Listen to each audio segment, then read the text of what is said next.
Hello Pisces, welcome to Dove and Serpent Tarot. My name's Paul. If Pisces is your sun, moon, or rising sign, this is your tarot card reading. Remember to hit the like button, leave a comment, consider subscribing to the channel, especially if this reading resonates with you. These readings are totally free. If there is anything you would like me to pray over or meditate upon or send positive energy toward, please let me know. Now, this is a general reading, so try to be open and receptive to whatever may come through during our time together. I am merely the messenger, and I ask you to connect directly with each of these cards and use your own intuition to take you beyond the details that I provide. And remember, Pisces, that the most important part of any tarot reading is you. 9 of Swords.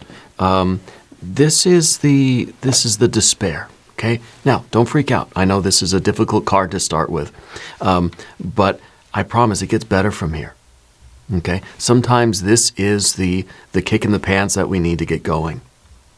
Sometimes this is a card that's kind of like saying we need to take ourselves less seriously.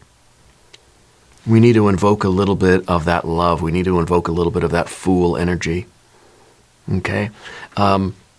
We sometimes get too involved in our thoughts, right? We take things too literally. We take things too personally, and sometimes we need to see that we have been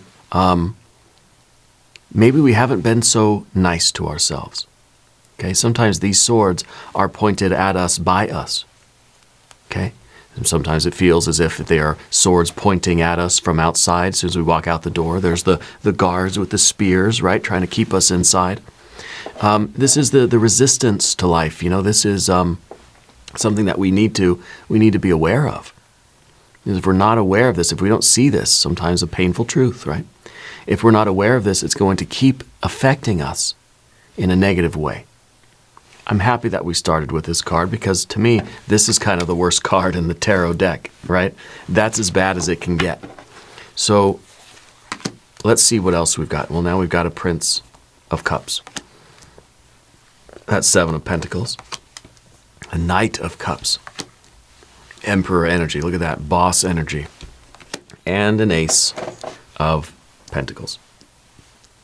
So whatever has transpired in your life, I feel like we're picking ourselves up, we're dusting ourselves off, we're trying again. We're starting a new path. We're starting over. We're going to take this step. Okay, over here we have the entire universe. We have a 6 of Wands. Look at that. We have a Knight of Pentacles and that 10 of Swords. To me, the 10 of Swords is putting an end to that 9 of Swords. We're realizing that wallowing in this 9 of Swords energy is not serving a purpose. It's pointless. We're getting out of the birdcage.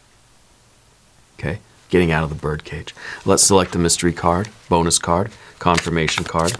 This is a random card from the Smith-Waite Tarot.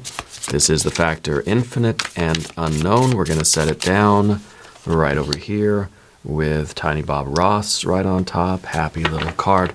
We're not going to look at that card until the very end. It will tie everything together. It will give us the confirmation that we need at the end of the reading. If at any point during this program you feel like you might know what that card is, put your prediction in the comments down below. Now let's take a look around the room. As far as major arcana energies go, we've got 2. We've got the Emperor and the entire universe. To me, it feels like you're going to be on top of the world, right? It feels like we're gaining this power back. This power that says I can go out into the world and I can do anything I want. To me, this is a real empowerment energy. Okay, this is really feeling like, hey, I can be in charge of my life. That I can go out and do something. This is the ultimate fire to earth, right? Electrical circuit of creation. The Emperor out there protecting the realm, creating the realm, building the life, building the world. Yeah. This is the ultimate manifestation combination, which is a pretty far cry from this, right?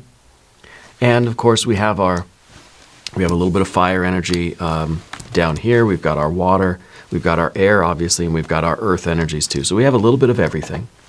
The Prince of Cups is someone who is trying to be authentic.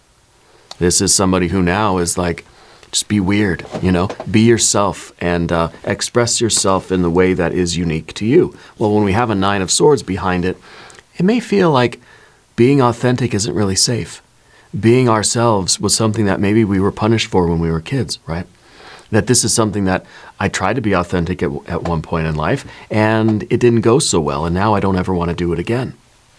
But once we recognize that this is some sort of like childhood programming, this is a story that we've told, this is a lesson that we'd learned, this is something that we recorded when we were kids, okay? And we can choose to identify this, and well, we can continue taking the actions necessary, take that step forward by being authentic, right? This is kind of what we have here. We have the Knight of Cups who has something inside of it that it wants to give the world. You're somebody with a gift. You're somebody with a talent. You're somebody who's very, I think, very sensitive. You feel things and you feel them deeply. This is the card that's saying, I have something in me and I'm offering it to the world. And it's me. This is me. It's myself in a bowl of crab curry, perhaps. This is my creation, and I'm offering it to the world. Okay, and I think this is what these two cards are doing. We're trying to be authentic. This is the dish I cooked, and I'm offering it to you to eat. Right? Well, if we've done that a long time when we were kids or young adults or something, or maybe even more recently than that, when we try to give somebody something that is ours, that is part of who we are, that is our authentic self, right? And we feel we feel hurt in return. It's going to make us less likely to do that again. When we put ourselves out there and we express ourselves and we give our gift to the world and we get rejected, very easy to say, I'm not doing that again. Okay. And then we wonder why we sort of feel like we feel stuck. We feel Seven of Pentacles. We feel like my life just isn't growing as tall as I wanted it to. Things aren't really happening, in a good way for me, right? So it could be that we're sort of limiting ourselves in a way. Yeah. The Seven of Pentacles is a card of failure. And sometimes this is saying that, there's been a setback. Yeah, I offered myself to the world. I was rejected. Okay. But these are little f failures, But sometimes because of a lot of factors, long ago childhood stuff, we may take these little f failures, put them together like this. Now, I feel like a failure. Now I don't feel that I'm worth anything. See, we kind of take it personally. We associate work with worth. We associate something that it didn't work so well. It wasn't received well. It was rejected. I failed. And now I feel like a POS, And I think that this is really detrimental to our empowerment. This is what's holding us back from being that emperor, right? Especially when we're sort of going up this way. Well, yeah, this kind of something doesn't work. I feel like I'm not worth it. I feel like I'm the failure. And of course, that's preventing me from getting up here to this real boss type of energy. Okay? But I think a moment of clarity, realizing that, hey, just because this didn't work out doesn't mean that I'm not worth it. Just because I had a failure or a rejection or something didn't work, I stumbled or fumbled or made a mistake or something or whatever this is, doesn't mean that I'm not still powerful and capable of manifesting my world, of basically being a magician, right? And which is what the tarot is trying to teach us how to do. We've got to be authentic. You've got to be able to take another chance on yourself. You recognize that, okay, you know what, I put myself out there, I was rejected, fine, I'm going to do it again. It sounds crazy, right? But I'm going to do it again. And maybe part of this too is can we learn to laugh at ourselves a little bit? Especially if we've made a mistake. Can we turn what is a mortifying moment into some kind of an amusing anecdote, right? And realize that our vulnerability can be used to our advantage. Okay? We need to be able to turn this into power and not allow this to be, well, draining our energy, right? Zapping our power from us. Because the Emperor here feels capable. The Emperor is confident. This is what we're hoping for. This is what we aspire to. Okay, well, we know what the blockage is. Okay. And so we, with this Emperor, this is the feeling that we can be in control of ourselves. I can choose how I respond to people. Okay, I can only control my responses. I do my very best. I put myself out there. I offer the world my gift. If that part of the world rejects it, that's on them. That's not my fault. It doesn't mean I did anything wrong. I can control how I then respond back to those people, or how I respond to myself, how I treat myself. Because we have such a severe swords card here, I want to do a language of flowers affirmation card. Okay. I wonder if the Nine of Swords is a little bit of guilt, that we feel that, we kind of made a mistake, or we failed, or we were rejected, and we start to feel like it's our fault. Okay. Here we've got the foxglove, confidence. Be what you want to see. Confidence is not something that we somehow have and then we can use it. It's something we have to gain. I can't just say, all right, I'm confident. We certainly can't wait for the confidence. We can't wait for approval. We can't wait for the Emperor to arrive. We got to go out and become it. And the way we become the Emperor is by, when we have a setback, right, we respond to it authentically. I'm not saying we deny how we feel, but we pick ourselves up, dust ourselves off, and we go do it again. By pushing ourselves through this and taking another step, that is equaling confidence. That's how we gain our Emperor status. Okay, if it wasn't for these, this process would be very easy, and we wouldn't really be gaining any kind of Emperor energy. We wouldn't be gaining in confidence or power, self-empowerment, or creative power or authority over our own lives, because this would be easy. It's not meant to be easy.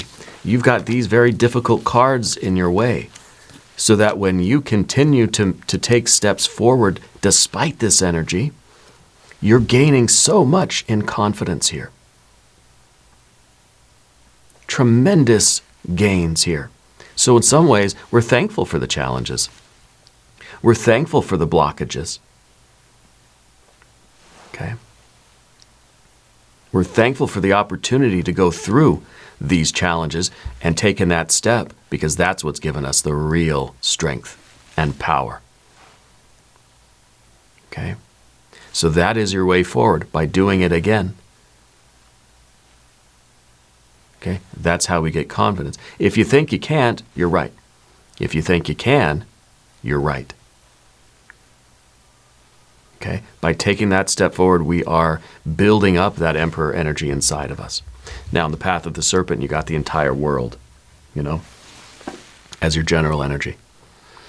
And by the way, if you haven't subscribed to the channel, please do. These readings are totally free.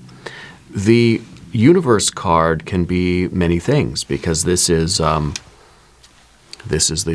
reality, right? And reality is very much influenced by our perception of it, by our thoughts about it, how we're seeing it, how we're viewing it, how we're feeling about it, the way we look at it. If we're kind of in that Nine of Swords energy, that's how we're looking at the world, that's how we're looking at ourselves. That's going to be the reality that we experience. So we have to take responsibility for the world we're now. We're not excusing other people's behaviors. We're not trying to enable other people. We're not trying to victim blame or anything like that. What we're saying is, I can only control myself. I have some authority over my personality and my personal reality. If I want the world to be better, if I want the world to be good, I have to focus on that, and I have to look at the world that way, from that perspective. And I can create more of that. Okay? If you are feeling a 9 of swords, the world's going to look like a 9 of swords. Okay? If we're choosing instead to radiate out an authentic love and gratitude, appreciation, compassion, both for ourselves and for other people, then this universe is going to be filled with life and light and love. Because right now it's kind of a blank slate. Reality is what we make it. Okay, and our thoughts and feelings shape our reality. Feeling a 9 of swords, we're going to get more 9 of swords kinds of energies in. Okay, so the Emperor is the one that kind of has this vision of reality, knows what it wants to create, and is saying, I'm going to create this no matter what the challenges are, no matter how long it takes. Right? The Emperor is kind of, it's not even just like a human energy anymore. It's kind of like a pharaoh, right? It's a divine role.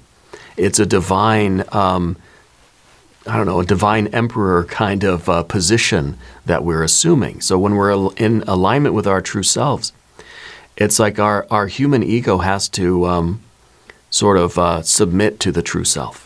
And there is that kind of an alignment that takes place. And we realize that we're creating a world that exists beyond me. Something that extends beyond the issues of the ego in the moment. Okay? I think you're contributing to the world in a way that is lasting. You're creating a legacy. You're contributing to the love and the beauty and the goodness of the world. And so in a way, you're sort of obligated to give the world your gift. Even if at sometimes we stumble or we get rejected by certain aspects of the world, certain people or certain whatever, it's still like our higher duty to continue giving our gift to the world. It means we have to get up and dust ourselves off and try again. That's because this is my work. This is what I'm supposed to do. Even when it's difficult, right? The thing about the 6 of Wands in the environment, though, is it kind of seems like if you get up and try again, you're going to succeed. Okay? That maybe this is a pretty big, let's say failure, right? This is a pretty big obstacle. And if you never get up and try again, you're never gonna accomplish it. So we're trying to get up and take that next step, becoming the Emperor, and this is victory. Okay, this is a card of victory. It's victory after struggle. If we don't go through the struggle, we're not going to have there is no victory, right? But if we have the struggle and then we quit, we give up, we feel like we can't go on, and we abandon all hope. Okay, and we acquiesce to the misery, and we're definitely not going to get the win, the victory. This really is a victory over ourselves. This is a victory over anybody that's ever opposed you, right? Anybody that's ever criticized you or rejected you. It's saying the biggest win is me being able to get up and overcome that and do it anyway. Almost to prove other people wrong in a way, right? The difficult thing here with the Knight of Pentacles is the ability to see the outcome. To see the outcome that we want. See, when we're inside of a 9 of Swords, that's really all we can see. We can't see much beyond this. So the challenge, the difficulty for you right now is to look beyond how you feel right now and see the future. See who you are, where you are, and what you're doing down the road. Okay? And so it may be even like we don't feel like we have a future. Feel like I did, and then it was dashed, right? My hopes and dreams were crushed. Now I can't see much of a future in front of me. And that may be the challenge now, but that's why we have a 10 of Swords. Because if we can realize the pointlessness of staying and sinking and identifying with this feeling, then we can still see that future in front of us. So our vision right now is clouded by the swords. We dismantle those swords, we get out of the birdcage, and guess what? You can see. You'll be able to see the future. See the reality. Now, I wonder if this card's going to be the Nine of Cups. We could replace the Nine of Swords with a Nine of Cups. Okay? That we're choosing love. We're choosing abundance. We're choosing to perceive the world as a place that's full of life and love and wholesomeness and health and connection and harmony rather than a kind of hostile universe. These two cards together are saying that's how we're perceiving the world. The world is hostile. Right? Let's replace this with a Nine of Cups. That might be our mystery card. This might be the Empress, might be the Wheel of Fortune. If you have a prediction for this card, put it in the comments down below. It could be the Eon card, Judgment, Rebirth, Reawakening, right? Let's see what we have. It's a Knight of Wands. Another Aries reference. Knight of Wands, Fire on Fire, Cardinal Fire, Aries. 2 Aries cards. And you know what we always say about Pisces, right? Is that you're on this evolutionary track of sort of stepping into your Aries energy. Because obviously Pisces, you're the last sign on the wheel of the zodiac. The next one is Aries. So I feel like you're sort of evolving into the Aries energy. That's sort of your karmic work. At least in this, on this time frame. This cycle that we're on, the larger cycle, you are evolving into an Aries energy. Okay, so it's important that because Pisces is a very sensitive energy, right? Very sensitive sign. And I think that when bad things happen, it's sometimes difficult for us to get over it, get through it, get past it, right? This is what we have to do because we're evolving into that Aries kind of energy. You have 2 Aries references. I would watch the Aries readings if I were you from here on out until they start to resonate with you more than your Pisces readings do. And then maybe you just switch over, you just watch the Aries ones, right? Or just watch all of them. That works for me. But I think that this is kind of, this is the push from the universe that's saying, just get up and do it again. I know how you feel. I know that you feel right now that there's sorrow on the physical, financial plane, mental, emotional, spiritual, creative sorrow. Every dimension of life, right? That's what the 9s are. It's talking about every level of being. It's a 3 plus a 3 plus a 3. Now that 3 of Swords, sorrow, right? Sorrow on the physical plane, sorrow on the mental, emotional plane, and spiritual, creative. And so it seems hopeless. It just seems like that I'm cooked, I'm done. The Aries energy here is telling you, this, that's fine. We acknowledge that. No one's trying to take that away from you. Get up and do it anyway. Get up and do it anyway. And just taking that step, taking one step, what can you do right now that's going to defy that 9 of Swords? Just take one step today. One step. And you'll feel an increase in your power. And that's putting you in touch with the current of Aries. Okay? With the Emperor and the Knight of Wands. Both of these are Aries power cards. And so you are tapping into the Aries power. And that's what you need to do right now. This is a card that says, don't think, don't feel, just get up and do it. This is a rush. This is a fire on fire, very impulsive energy that is just getting up and doing the thing, anything. What's one thing you can do today that will put you in this, that will defy that 9 of Swords, basically, right? I think this is a wonderful confirmation, especially considering the last reading we did for you also was referencing this merging or evolving into the Aries current. Yeah. Let's do an extended reading. We'll do an I Ching hexagram. We'll do some oracle cards. There's a link up top and there's a link down below. If you want to watch the extended readings elsewhere, go to my Patreon. Go to the website, doveandserpenttarot.com. New readings for Pisces on Thursdays and Sundays. All right, be sure to watch both readings. But I'm here every day, 6 a.m. Chicago time. Just come see me again tomorrow. Okay? Be sure to check out my wife's page over at Ula Tea Leaf Readings. She does excellent work over there. Subscribe to the channel if you haven't yet. Leave a comment and let me know where in the world you're watching from. I want you to know that you're the most important part of Dove and Serpent Tarot. I thank you and I love you. And we're all in this together.